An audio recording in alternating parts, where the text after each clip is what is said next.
శాసన మండలిలో మండలి చైర్మన్ గుత్తా సుఖేందర్ రెడ్డిని కలిశారు మంత్రి పొన్నం ప్రభాకర్.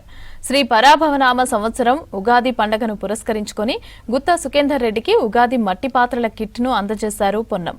మట్టి పాత్రలను ఉపయోగించి ఆరోగ్యాన్ని కాపాడుకోవాలని తెలిపారు పొన్నం. కులవృత్తులను ప్రోత్సహించాలనే నినాదంతో ఉగాది మట్టి పాత్రల కిట్ను అందజేసినట్లు చెప్పారు. ప్రకృతి, కులవృత్తి, ఆరోగ్యాన్ని కాపాడుకోవడానికి మట్టి పాత్రలు ఎంతో మేలు చేస్తాయన్నారు. ఉగాది పండుగను మట్టి పాత్రలతో ఘనంగా పండుగను నిర్వహించి కులవృత్తిని ప్రోత్సహించాలని తెలిపారు. రాష్ట్ర ప్రజలకు శ్రీ పరాభవనామ సంవత్సరం ఉగాది శుభాకాంక్షలు తెలిపారు గుత్తా సుఖేందర్ రెడ్డి. కాబట్టి ఈ ఉగాది పండుగ సందర్భంగా మంత్రి గారికి మరియు ప్రజలంతా కూడా శుభాకాంక్షలు తెలియజేస్తూ ఉన్నాను.